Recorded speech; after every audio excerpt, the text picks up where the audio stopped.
What if I told you that one of America's most brutal serial killers was also one of its most charming? That the man responsible for the deaths of at least 30 young women was handsome, intelligent, and could talk his way into and out of almost anything? Ted Bundy didn't lurk in shadows. He smiled in broad daylight. He wore a mask so convincing that even those hunting him struggled to see the monster beneath. Welcome to Case Zero, where we uncover the darkest chapters of true crime. Today, we're examining the chilling duality of Ted Bundy, the charming killer who redefined evil in American criminal history. Theodore Robert Bundy. The name alone sends chills down the spine of anyone familiar with true crime. Born in 1946, Bundy became one of the most infamous serial killers in American history, not just because of the brutality of his crimes, but because of who he appeared to be. Unlike the stereotypical image of a killer, Bundy was attractive, well-spoken, and educated. He studied psychology and law. He volunteered at a crisis hotline, ironically counseling people in distress. He worked on political campaigns. To everyone around him, Ted Bundy seemed like the perfect neighbor, the ideal boyfriend, the bright young man with a promising future. But beneath that carefully constructed facade lurked something terrifying. Between 1974 and 1978, Bundy murdered at least 30 young women across 7 states, though the true number may be much higher. He confessed to 30, but investigators believe the actual victim count could exceed 100. What makes Bundy's story so uniquely disturbing is the contrast. This wasn't a man whose society had failed or forgotten. This was someone who had every advantage, every opportunity, and he chose evil anyway. Here at Case Zero, we believe understanding these cases means understanding the psychology behind them. So let's dive deep into the mind of Ted Bundy and uncover what made him one of the most dangerous predators in true crime history. To understand Ted Bundy, we need to understand what psychologists call the mask of sanity. Bundy possessed a rare and deadly combination: high intelligence, superficial charm, and a complete absence of empathy.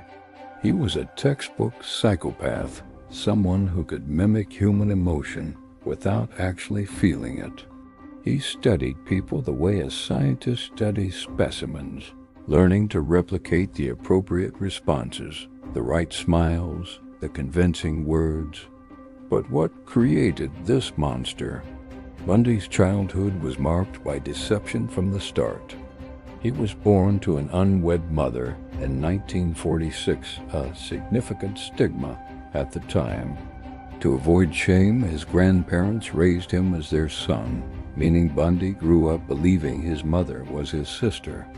When he discovered the truth as a teenager, it shattered his sense of identity.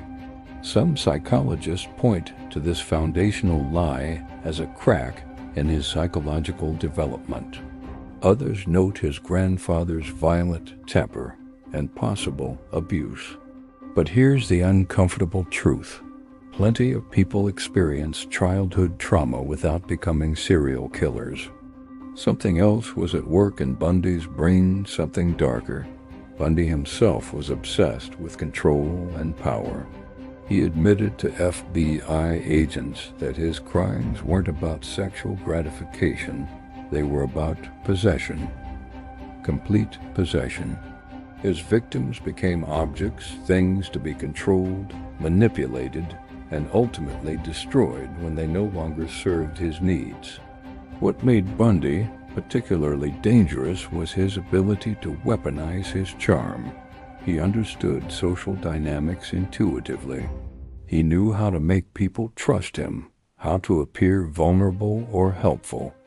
Many of his victims were approached by a seemingly injured young man. Bundy would wear a fake cast or use crutches asking, for help carrying books to his car. Who would suspect someone in need of assistance? This is what forensic psychologists call instrumental aggression. Bundy planned his attacks meticulously. He selected victims who resembled a woman who had rejected him, young, attractive women with long dark hair parted in the middle. He stalked them, studied their routines, and struck when they were most vulnerable. But perhaps the most chilling aspect of Bundy's psychology was his complete lack of remorse. Even years later, facing execution, he spoke about his crimes in the third person, as if discussing someone else's actions. He never truly accepted responsibility. Instead, he blamed pornography, society, alcohol, anything but himself. This is the psychology of a true predator: intelligent, calculating, charming on the surface, and utterly hollow inside. Ted Bundy's reign of terror began in 1974, though some investigators believe he may have started earlier. His hunting grounds spanned the Pacific Northwest, initially Washington and Oregon, before expanding to Utah, Colorado, and eventually Florida. His victims were young women, typically college-aged, who bore a striking resemblance to each other. This wasn't coincidence. Bundy had a type, a template he followed obsessively. His method was disturbingly consistent. He would approach women in public places, college campuses, parks, shopping centers, pretending to need help. That fake cast, those crutches, the armload of books he couldn't manage alone. He looked harmless, even endearing. By the time his victims realized their mistake, it was too late. What happened next is difficult to discuss, but important to understand. Bundy didn't just kill, he subjected his victims to prolonged terror. He would abduct them, drive them to remote locations, and assault them before murdering them. In some cases, he returned to the crime scenes to perform acts of necrophilia, treating his victims' bodies as possessions even after death. The sheer callousness is almost incomprehensible. While police searched desperately for missing women, Bundy continued his normal life, attending law school, maintaining relationships, even working at that crisis hotline. He compartmentalized completely, as if his crimes existed in an entirely separate reality. Let's be clear, each of these women had names, families, dreams, and futures that Bundy stole from them. Linda Ann Healy, Donna Gail Manson, Susan Wren Court, Roberta Kathleen Parks, Brenda Ball, Georgine Hawkins, and so many more. They weren't statistics. They were daughters, sisters, friends, students with their whole lives ahead of them. But Bundy's charm created another layer of horror. Some people simply couldn't believe he was capable of such acts. When he was first arrested in Utah in 1975, it was almost by accident a traffic stop where police found burglary tools in his car. Even then, connecting him to the murders took time because he seemed so normal, so likable. And here's where Bundy's intelligence became dangerous in a whole new way. Bundy understood law enforcement procedures. He knew how to cover his tracks, how to dispose of evidence, how to create reasonable doubt. But his arrogance would eventually lead to mistakes that would set off one of the most sensational manhunts and trials in American criminal history. In Part 2, we'll explore Bundy's capture, his shocking escapes, the media circus that surrounded his trial, and the lasting impact his case had on criminal justice in America. What do you think made Ted Bundy so hard to catch in the beginning? Was it his intelligence, his charm, or something else? Drop your thoughts in the comments below. If you're hooked on this case, make sure you resubscribed to Case Zero and hit that notification bell so you don't miss Part 2. We're rediving deep into the hunt for one of America's most notorious serial killers. This is Case Zero, where we examine the psychology behind true crime's darkest cases. See you in Part 2. Welcome back to Case Zero. If you haven't watched Part 1 yet, go back and watch it now. We covered Ted Bundy's disturbing psychology, his early crimes, and how his charm made him one of the most dangerous serial killers in American criminal history. In Part 1, we left off with Bundy's first arrest in Utah in 1975. Police had found burglary tools in his car during a routine traffic stop, but connecting him to multiple murders across several states would prove incredibly challenging. Today, we're covering what happened next. Bundy's escapes, the final horrific murders, his capture, the sensational trial that captivated America, and the lasting legacy of his crimes. Let's pick up where we left off with the hunt for Ted Bundy. After his initial arrest in Utah in 1975, evidence slowly mounted against Ted Bundy. Survivors came forward, including Carol Darrench, who had escaped Bundy's attempted abduction. Physical evidence, strands of hair, fibers began connecting him to multiple crime scenes. In 1976, Bundy was convicted of kidnapping and assault, sentenced to 15 years in prison. But this is where the story takes an almost unbelievable turn. While awaiting trial for murder in Colorado, Bundy escaped. Twice. The first time in June 1977, he jumped from a courthouse window during a recess. He was recaptured after 6 days of freedom, but that brief escape proved something important to Bundy. He could outsmart the system. The second escape was more elaborate and far more consequential. On December 30th, 1977, Bundy cut a hole in the ceiling of his cell, crawled through the ductwork, and simply walked out of the jail.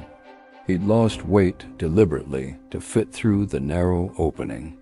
It was a calculated, methodical plan, pure Bundy. For weeks, Ted Bundy was free, and law enforcement had no idea where he'd gone. He made his way to Florida, using stolen credit cards and fake identities, blending into college town life in Tallahassee. During this time, Bundy committed what would be his final, most frenzied attacks. On January 10th, 1978, just over 2 weeks after his escape, Bundy broke into the Chi Omega sorority house at Florida State University.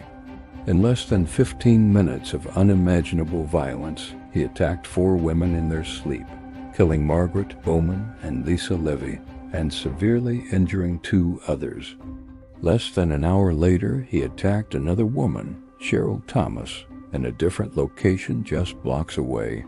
This wasn't the methodical, controlled Bundy of before. This was frenzied, reckless, desperate. The mask was slipping. 3 weeks later, on February 9th, 1978, Bundy abducted 12-year-old Kimberly Leach from her school in Lake City, Florida. He murdered her and dumped her body in an abandoned hog shed.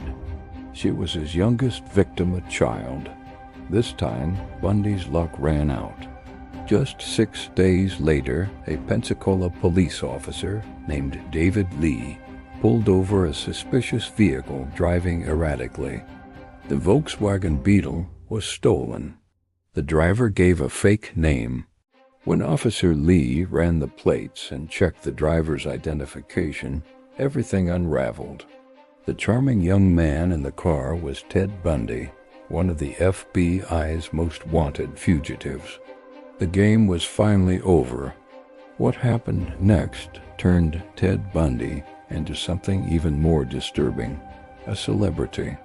Bundy's trials, he faced multiple proceedings for different crimes, became a media sensation. This was 1979, and cameras were allowed in the courtroom, broadcasting the proceedings across America. Millions watched, transfixed by this articulate, handsome man accused of horrific murders. Bundy represented himself during parts of his trial, turning the courtroom into his stage. He cross-examined witnesses, argued legal points, smiled for cameras, and maintained that veneer of charm even as prosecutors presented devastating evidence against him. Bite-marked evidence from the Chi Omega attacks matched his teeth. Witnesses placed him at the scenes. Physical evidence was overwhelming, but Bundy played to the cameras. Some spectators, mostly young women, attended daily, drawn to his charisma, despite knowing what he'd done. He received love letters in prison, marriage proposals. The media couldn't get enough of the handsome killer, the law student turned murderer.